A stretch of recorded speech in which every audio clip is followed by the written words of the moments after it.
안녕하세요. 남편과 헤어지고 혼자 잘 먹고 잘 살고 있는 30대 여성입니다. 지 잘난 맛에 사는 두 남매 때문에 이렇게 즐거운 인생을 살게 되었다고 해야 할지. 아무튼 제 이야기 좀 하고 싶어서 찾아왔네요. 남편하고는 지인의 소개로 만났는데 처음 만났을 당시 남편은 작은 무역회사에 다니는 평범한 직장인이었고 저도 마찬가지로 작은 광고회사를 다니는 중이었습니다. 둘 다 적지 않은 나이에 한 만남이었기에 처음부터 결혼을 전제로 만납시다 하고 딱 정해놓은 것은 아니었지만 가벼운 마음으로만 나간 자리도 아니었어요. 그리고 다행이라고 해야 할지 첫 만남이었음에도 불구하고 말이 너무 잘 통하더라고요. 특히나 제가 커피에 관심이 많았는데 남편도 커피만큼은 자기 취향이 확고한 사람이었던지라 즐거운 대화를 나눌 수 있었죠. 이후로도 저희는 커피로 유명한 카페를 찾아다니며 데이트를 하게 되었고 그렇게 연애한 지 2년 만에 결혼 이야기까지 나오는 사이가 되었습니다. 사실 그 무렵 이미 친구들 중 갈만한 친구들은 다 시집을 간 상황이었기 때문에 저라고 조급한 마음이 없던 것은 아니었어요. 그렇다 보니 남편이 먼저 결혼 이야기를 꺼냈을 땐 기쁜 마음과 동시에 뭐랄까 약간 안도하는 마음도 있었던 게 사실입니다. 그래서 남편의 프로포즈를 기쁘게 받아들였고 일주일 후에 바로 남편이 본가에 인사를 드리러 가게 되었지요. 남편의 본가에는 시부모님 두 분과 아직 결혼하지 않은 남편보다는 3살 어린 신우가 있었습니다. 그리고 남편과 신우의 사이는 제가 보고 들은 보통의 남매들과 비교하자면 유난히 가깝게 느껴졌는데 그때만 해도 저는 제 자신이 너무 예민한가 싶었어요. 아무래도 제가 남자 형제가 없다 보니 제 자신이 색안경을 끼고 보는 건 아닌가 싶기도 했고요. 하지만 돌이켜 생각해보면 신우는 이미 그때 당시 나이가 20대 후반으로 적지 않았음에도 불구하고 매사 저희 남편에게 의지하는 성향이 강했고 남편은 남편대로 그런 신우를 안쓰럽고 애틋하게 여겼습니다. 그래서 처음 시댁에 인사를 가던 날 남편이 하는 말이 신우가 행여 실수를 하더라도 너그럽게 이해해주면 좋겠다고 하더라고요.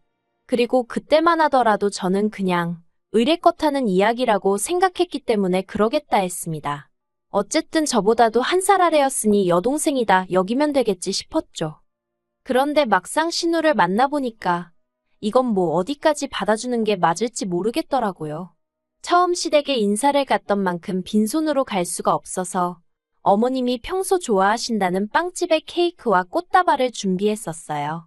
사실 저도 평소에 실용적인 걸 선호하는 성격이다 보니 꽃다발보다 뭔가 유용한 게 없을까 고민도 했었지만 한편으론 꽃이라는 게 또 이럴 때 아니면 언제 선물을 하고 언제 선물로 받아보시겠나 싶더라고요. 그래서 나름대로 고민 끝에 성의껏 마련한 선물이었지요. 그런데 제가 어머님 아버님께 드리는 선물을 신우가 중간에서 딱 낚아채듯 가져가더니 이런 거 얼마씩이나 하냐면서 상품권 같은 거 사왔으면 더 좋지 않았겠냐고 그러는 거예요.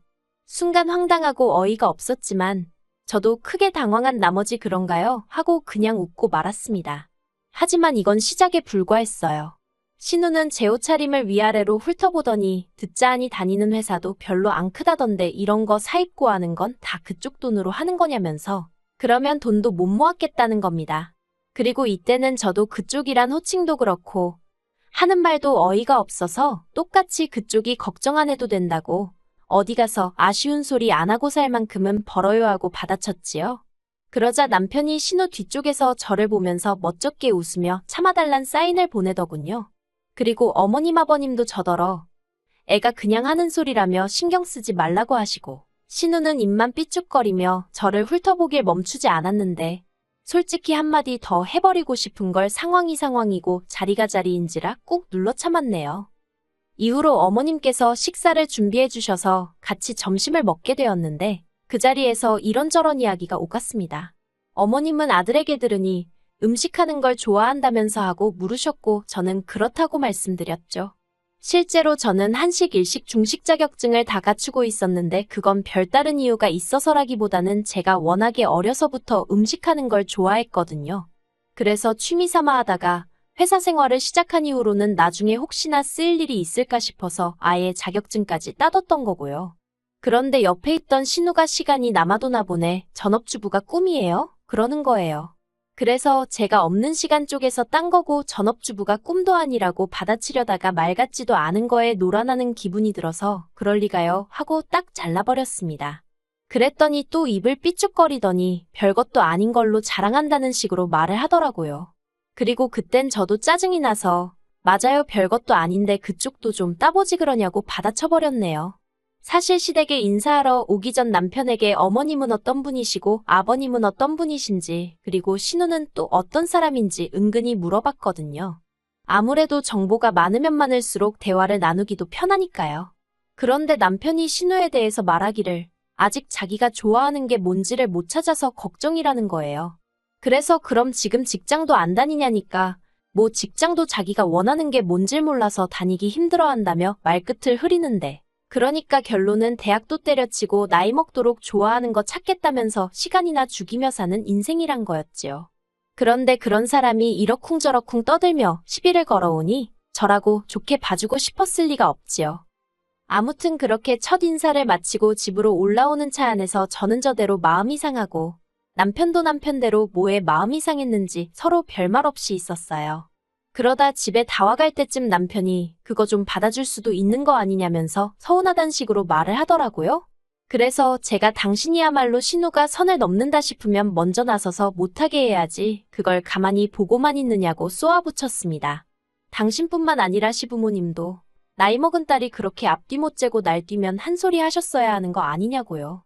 그랬더니 남편이 저더러 시부모님까지 들먹이냐며 선 넘지 말라는데 내내 지동생한테는 한마디 찍소리도 못하다가 저한테만 그러는 게 너무 서운하고 화가 나대요. 그래서 어이없다고 이런 식으로 나올 거면 결혼이고 뭐고 없던 이야기로 하자 했습니다. 그리고는 집으로 먼저 들어와 버렸죠. 그런데 이튿날 남편이 회사 앞으로 찾아와서는 자기가 정말 잘못했다면서 한 번만 넘어가 달라대요. 자기도 집에 여자를 처음 소개해 본 거라 어쩔 줄 몰랐다면서요. 그리고 그때는 솔직히 저도 결혼을 없자고는 했지만 밤새 울었을 만큼 진심은 아니었거든요. 그래서 이번 한 번만이라고 앞으로는 무조건 신우보다 나를 챙겨야 한다고 단단히 약속을 받고는 계획대로 결혼을 진행하게 되었습니다. 그런데 결혼을 하고 얼마 지나지 않아 회사의 구조조정에 칼바람이 불어닥쳤습니다. 다른 회사와 합병을 하게 되었는데 소문으로는 합병 조건 중 하나가 직원 중 몇 는 해고를 한다는 거였다대요.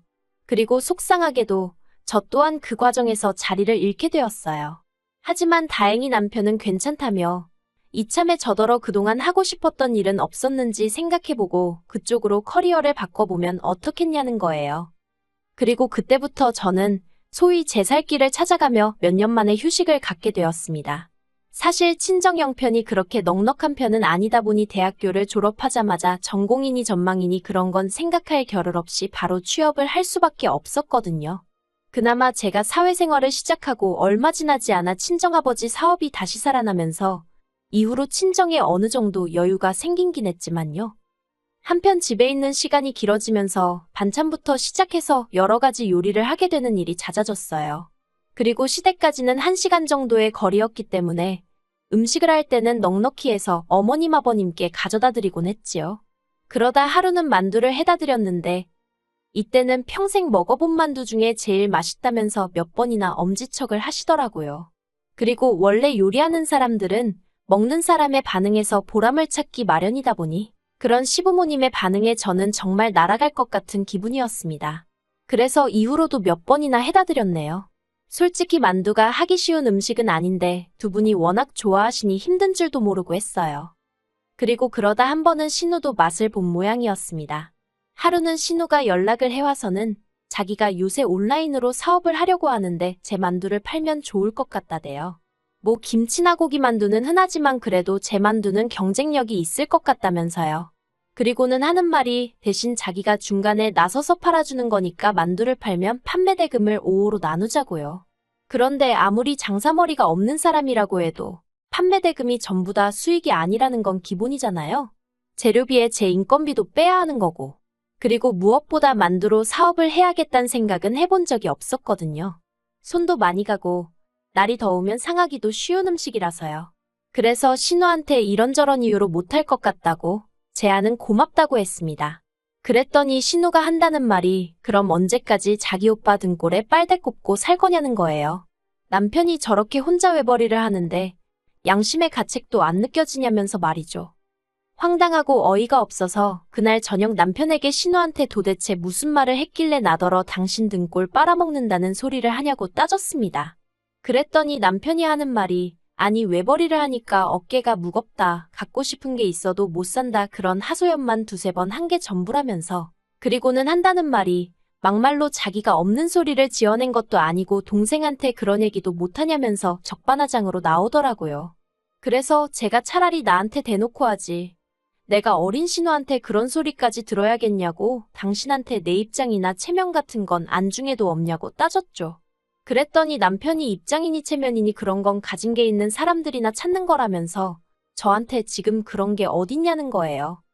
아니 이럴 거면 처음부터 하고 싶은 일이 뭔지 생각해보라는 둥 그딴 듣기 좋은 소리 자체를 하질 말지. 이제 와서 정말 어이없다고 저도 큰 소리를 냈습니다. 그랬더니 남편이 자기가 말을 그렇게 한 건 한마디로 기운내라는 뜻이었지 이렇게 3달씩이나 집에 들어앉아 있으라는 게 아니었대요. 그러면서 차라리 말 잘했다며 이렇게 된 거 당장이라도 내일부터 나가서 어디 택배 승하차라도 하라는데 얼마나 서운했는지 모릅니다. 사실 제가 직장은 나왔어도 실업급여도 받고 있었고 상황을 알고 계신 친정부모님께서 다달이 100만 원씩 보내주고 계셨거든요. 그래서 그걸로 남편 월급에 보태 생활비를 충당하고 있었는데 막말로 남편이 월급을 1,000만 원, 2,000만 원씩 벌어오는 상황도 아니면서 겨우 3달 동안 혼자 회사 다녔다고 생색이라니 정말 기도한 차대요.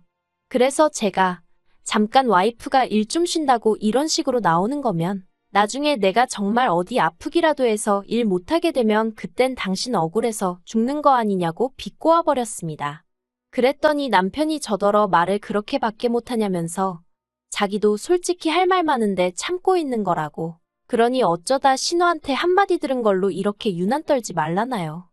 그리고 이런 말까지 듣고 솔직히 기분 안 상할 와이프가 어디 있을까요?